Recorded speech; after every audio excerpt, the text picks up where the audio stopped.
윤석열은 이 소식을 듣고 그랬다는 거 아니에요? 평화적으로 의사표현을 해달라. 그러면 네가 오늘 나오지 말았어야지. 네가 오늘 헌재에 나오지 말았어야지. 물론 헌재에 나와서 방어권을 행사하는 것은 개인의 책임입니다. 근데 오늘 헌재에 왜 나오는지 너무 뻔히 보이잖아요. 뻔하죠. 뻔히 보이잖아요. 선동하러 나오는 거예요. 그러니까요. 폭동 선동하러 나오는 거 아니냐는 거예요. 윤석열 폭동 선동하러 나오는 게 아니냐.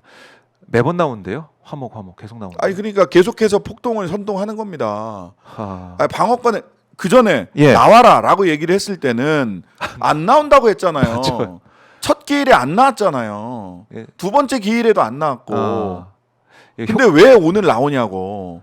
이유가 너무 뻔해요. 일관성도 없고 네. 그냥 하루하루 수습하고 때우고 시간 보내고 사람들을 자기를 지키는 인간 방패로 생각하고 총칼을 든 도구로 생각하고 사람이 인생을 젊은 청년들이 인생을 망치든 네. 어르신들이 건강을 망치든 상관하지 않아요. 그런 자예요.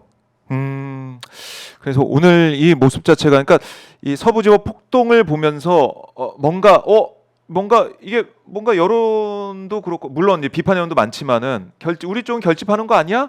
이런 생각을 했든지. 근데 예. 윤석열을 잘 생각해야 될 게 있습니다. 지금 권성동, 권영세 이런 사람들 국민의힘이 윤석열을 쌓안고 있어요. 맞아요. 쌓안고 있어요. 근데 윤석열은 잔인하게 버려질 겁니다. 그래요? 그 시점은 언제냐? 네. 파면?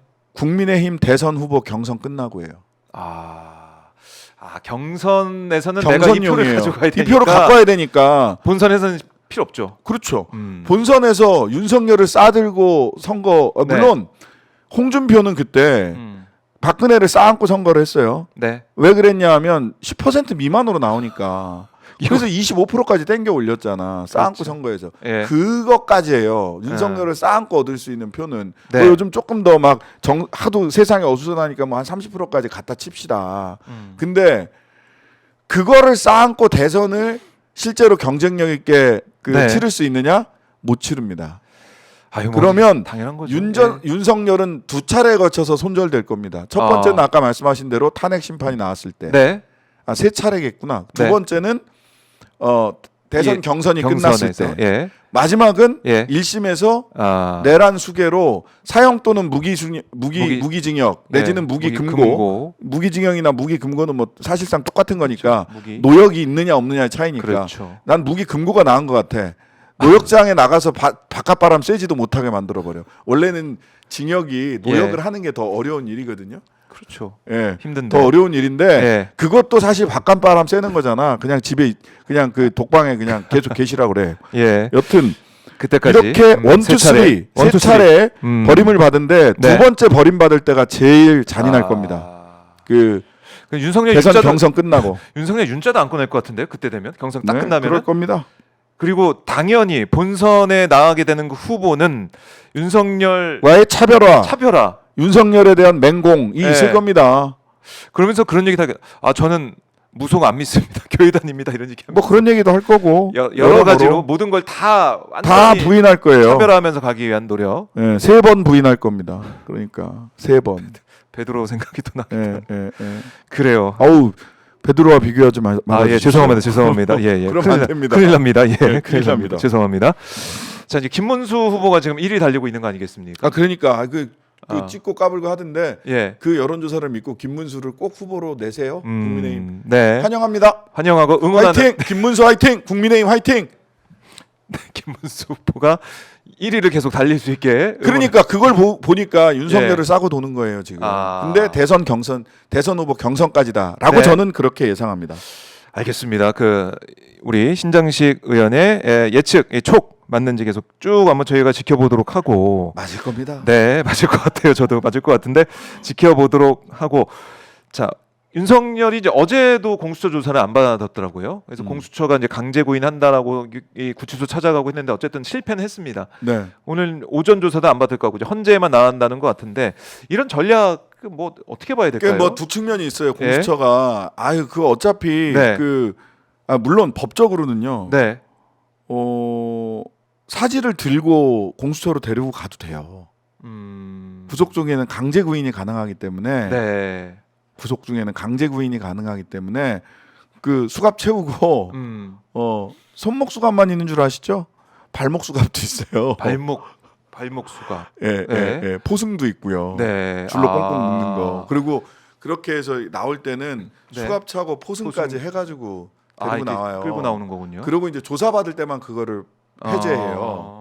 해제해요. 예. 그거는 이제 모든 피의자들이 그래요. 네. 출석을 할 때는 발목 수갑은 아니지만 수갑- 손목 수갑하고 예. 포승하고 와서 조사실 들어갈 때는 그걸 해제하고 네. 바깥에서 그 교정 공무원이 대기하고 한 명은 안에서 바깥에서 이렇게 도망가지 못하도록 이렇게 하는 거거든요. 네. 그렇게 데려올 수도 있어요. 아.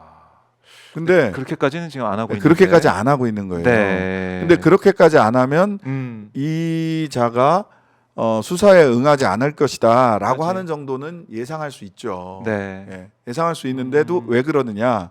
이게 두 가지 판단이 있습니다. 네. 어차피 그렇게 예상되는데 뭐하러 자꾸 가서 그러냐? 안 그러면은 갔으면은 확실하게 아까 얘기했던 대로 강제로 구인을 하든지 네. 둘 중에 하나를 했어야지 왜 가서 왜 가서 까이고 나오냐? 아하. 그런 이제 비판을 하시는 분들도 계시죠. 네. 아, 공수처 또 답답하다. 물론 아하. 그런 측면도 있습니다. 근데 두 번째는 이런 측면도 있어요.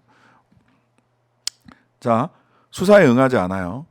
가서 현장 조사를 할 수도 있는 거고 강제 구인을 할 수도 있는 거거든요. 네. 현장 조사는 강제 구인도 거부해요. 그러면은 탄핵 심판에서 어떻게 되느냐? 네. 첫 번째, 준법 아, 의지가 없다. 법을 지키는 상태가 없구나 이 사람은 진짜. 법치주의, 아. 준법 의지가 없다. 그렇네요. 왜냐하면 조사에 임해서 네.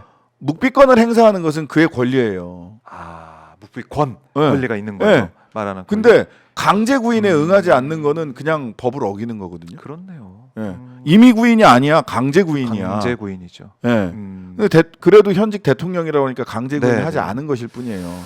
그리고 두 번째로는 자 그러면 이자가 그 수사 당국이 아니라 담화 내고 동영상 내고 불법입니다라고 얘기하고 동영상. 뭐 이런저런 막 진술을 했잖아요. 네. 그 진술의 신빙성이 없어지는 겁니다. 실제 본인의 방어권을 행사할 수 있는 네. 법적 절차, 수사 절차에 일체 응하지 않고 법을 어겼다라고 한다면 외부에서 했던 진술의 신빙성, 저거는 지 유리한 소리만 하는 거구나 그래서 진술의 신빙성이 날아갑니다. 따라서 네. 공수처는 계속해서 그 수사에 응하지 않는다고 하더라도 앞으로 몇 차례 열흘간만 수사를 할 수 있으니까 몇 차례 더 앞으로. 구치소로 가서 네. 수사 시도를 그렇군요. 할 겁니다. 그것만으로도 지금 이제 헌재도 마찬가지고 앞으로 재판 과정 이 형사 재판 과정에서도 분명히 이거는 윤석열이 마이너스가 되는. 근데 이제 지금 그래서 네. 저자들은 지금 법적으로 마이너스가 되느냐 안 되느냐가 중요하지 않아요. 윤석열은 네. 끝까지 폭동하고 내란하고 이렇게 해서 아마도 이제 트럼프처럼 다시 자기는 나이도 있고 나이가 아직 뭐 60대 초반인 거잖아요. 네. 거기가 79학번인가? 그러니까 60대 아니구나. 초반이 넘었구나. 60대 중후반. 예. 그러네. 중반이네요. 네. 김건희랑 10살 차인가 그렇죠. 그런 걸로 알고 있습니다. 네, 그 김건희가 정도. 54이니까 세는 네, 나이로. 어쨌든 60대 윤석열 나이로 53이니까 60대 초중반쯤 네. 됐으니까 자기에게 더 기회가 있을 거다라고 생각합니다. 아.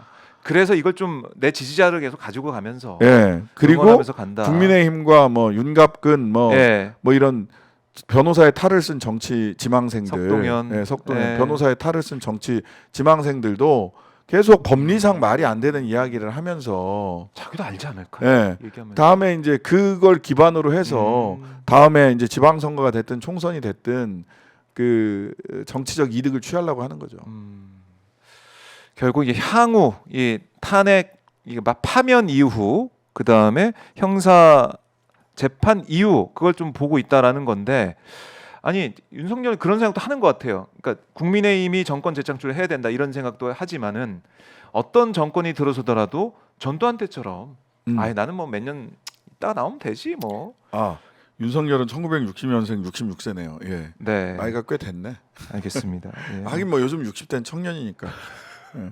후기 청년. 예. 청년이죠. 후기 청년이라고. 그래서 후기 이 청년. 후반기를 기대하면서 예, 전두환처럼 뭐 그럴 수 있죠. 뭐 나도 뭐 몇 년 있다 나올 텐데 뭐 사형, 무기 뭐 상관없어. 이런 특별 사면 좀 바라고 있는 게 아닌가 싶기도 해요. 특별 사면 바라죠. 이번에 예. 국민의힘 쪽이 이게 그 당선이 되면 뭐 어쨌든 간에 박근혜도 나오지 않았냐, 나도 나올 수 있다 이렇게 생각을 하는 건데